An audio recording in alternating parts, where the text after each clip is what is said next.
क्या आपने कभी गौर किया है हर साल दिवाली आती है, घरों में दिए जलते हैं, लक्ष्मी गणेश की पूजा होती है, मिठाइयाँ बनती हैं, लेकिन इन सबके बीच एक चीज़ हर घर में लगभग समान होती है, सफ़ेद खिलौने वाली मिठाई। वो सफ़ेद रंग की बर्फी जिस पर छोटे-छोटे खिलौने रखे होते हैं, कभी हाथी, कभी तोता, कभी बर्तन, कभी इंसान का चेहरा। क्या आपने कभी सोचा है आखिर दिवाली पर ये सफ़ेद मिठाई क्यों खाई जाती है? और वो छोटे खिलौने क्यों रखे जाते हैं? क्या ये सिर्फ सजावट है या इसके पीछे कोई बहुत बड़ा गहरा रहस्य है? आज की कहानी इस वीडियो के थ्रू हम बताएंगे और ये कहानी आपको बताएगी कि इस सफ़ेद मिठाई में छिपे हैं माँ लक्ष्मी के वरदान, गणेश जी की बुद्धि और एक गरीब कुम्हार की अनोखी भक्ति की कहानी। तो बने रहें इस वीडियो में एंड तक। तो बहुत समय पहले की बात है। एक छोटा सा गांव था जहां एक गरीब कुम्हार अपनी पत्नी और छोटी बेटी के साथ रहता था। हर साल दिवाली आती, गांव में रोशनी होती, लेकिन उसके घर में अंधेरा ही रहता। एक साल जब दिवाली आई तो कुम्हार की बेटी ने पिता से कहा, बाबा इस बार हमारे घर में भी दिए जलेंगे ना? कुम्हार ने मुस्कुराते हुए कहा, हाँ बेटी जलेंगे, पर अपने हाथों से बनाए हुए। उसने मिट्टी से छोटे छोटे दिए और खिलौने बनाए, प्यार के साथ माँ लक्ष्मी और गणेश जी के सामने रख दिया। लेकिन उसके पास पूजा में चढ़ाने के लिए कोई मिठाई नहीं थी। तब उसकी पत्नी ने कहा, क्यों ना दूध और चीनी से सफेद बर्फी जैसी मिठाई बना लेते हैं। और उसने सफेद रंग की सादी मिठाई बनाई, जिसके ऊपर कुम्हार ने अपने बनाए खिलौने रख दिए। वह बोला, माँ लक्ष्मी मेरे पास धन नहीं है, लेकिन सच्चा मन है। इन खिलौनों को मेरा प्रेम समझकर स्वीकार करना। अब चमत्कार देखिए। कहते हैं उस रात जब सब सो गए, कुम्हार ने माँ लक्ष्मी और गणेश जी से प्रार्थना की, मेरे घर में भी एक दिया रोशनी दे, मेरी बेटी की आंखों में खुशी लौट आए। जब वो सुबह उठा तो देखा कि उसकी झोंपड़ी के बाहर सोने के सिक्कों से भरा हुआ एक घड़ा रखा था।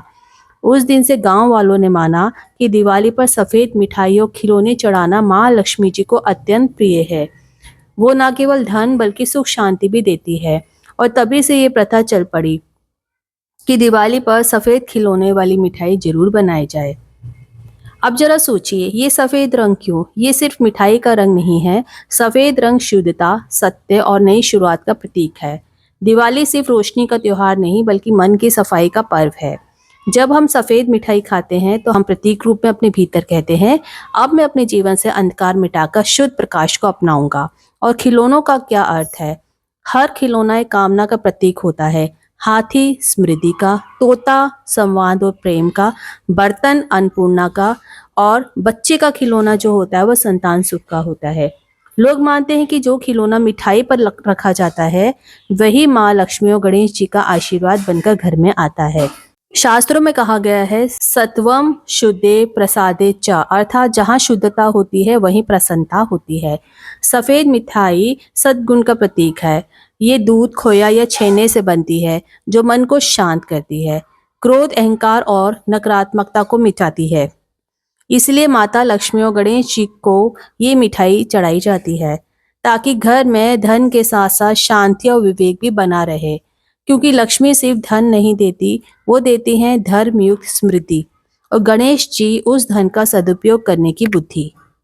कभी कभी जीवन में हमें लगता है कि हमारे पास बहुत कुछ नहीं है, पैसा नहीं है, साधन नहीं है, लेकिन अगर सच्चा मन है तो वही सबसे बड़ी पूंजी है। उस गरीब कुम्हार के पास ना सोना था ना चांदी, फिर भी माँ लक्ष्मी उसके द्वार पर आई, क्योंकि उसने दिल से भक्ति की थी। इस बार जब आप दिवाली पर सफेद मिठाई खाएं तो बस एक पल के लिए रुककर सोचिए, क्या मेरे मन में भी वैसी ही सच्चाई और भक्ति है? क्योंकि मिठाई का स्वाद तो कुछ पलों में मिट जाता है, पर उसकी भावना हमेशा अमर रहती है। तो अब जो कोई आपसे पूछे दिवाली पर सफेद खिलौने वाली मिठाई क्यों खाई जाती है, तो आप बस मुस्कुराकर कहिए, क्योंकि ये सिर्फ मिठाई नहीं बल्कि माँ लक्ष्मी और गणेश जी से जुड़ी हुई एक पवित्र परंपरा है, जो हमें याद दिलाती है कि सच्चा धन बाहर नहीं अंदर की शुद्धता में है। आप सभी को दिवाली की हार्दिक शुभकामनाएं। आपका जीवन भी इन सफेद मिठाइयों की तरह हमेशा मीठा, शुद्ध और उजाला भरा रहे। जय माँ लक्ष्मी, जय गणेश जी की। अगर आपको ये कहानी पसंद आई हो तो इसे लाइक करें, शेयर करें और हमारे चैनल को सब्सक्राइब करना ना भूलें। कमेंट में बताइए, क्या आपके घर में दिवाली पर सफ़ेद मिठाई खाई जाती है या फिर कौन सी मिठाई जरूर बनती है। उम्मीद करते हैं वीडियो इन्फॉर्मेटिव लगी होगी। वीडियो को एंड तक देखने के लिए बहुत बहुत धन्यवाद। Thanks for watching.